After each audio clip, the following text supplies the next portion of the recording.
الرسل على ألسنتهم فهم لا يؤمنون إنا جعلنا في أعناقهم أغلالا فهي إلى الأذقان فهم مقمحون وجعلنا من بين أيديهم سدا ومن خلفهم سدا أخوه لا يضرب في إيده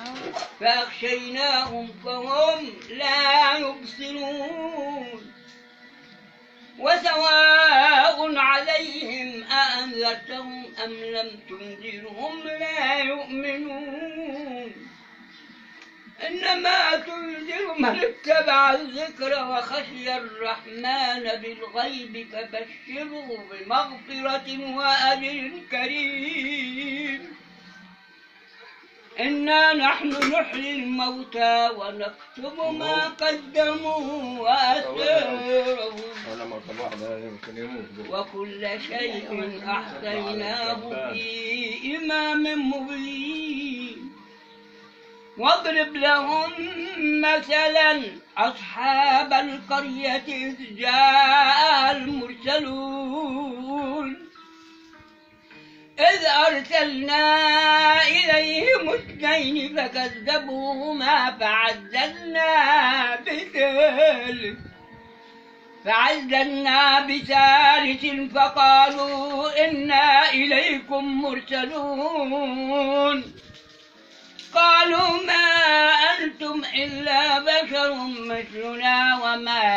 أنزل الرحمن من شيء إن أنتم إلا تكذبون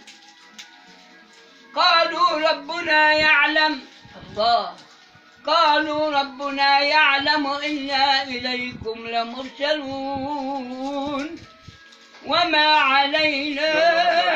إلا البلاغ المبين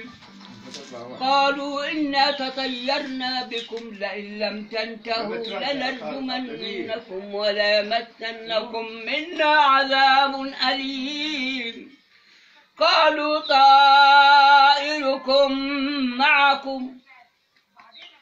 قالوا طائركم معكم أئن ذكرتم بل أنتم قوم مسرفون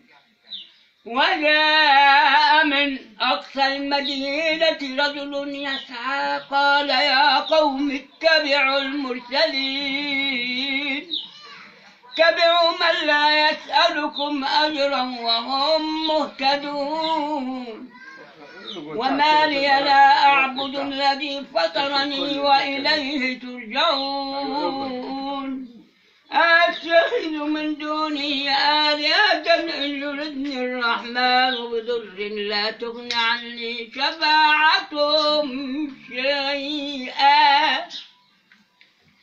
لا تغن عني شفاعتهم شيئا ولا ينقذون إني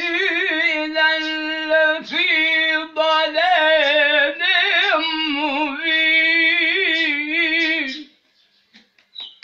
إني آمنت بربكم فاسمعون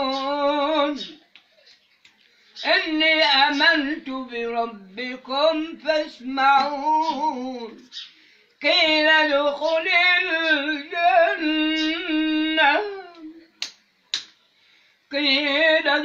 الجنة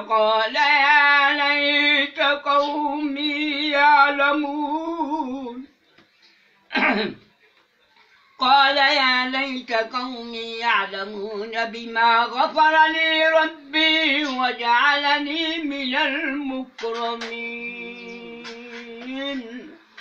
صدق الله العظيم. الفاتحة.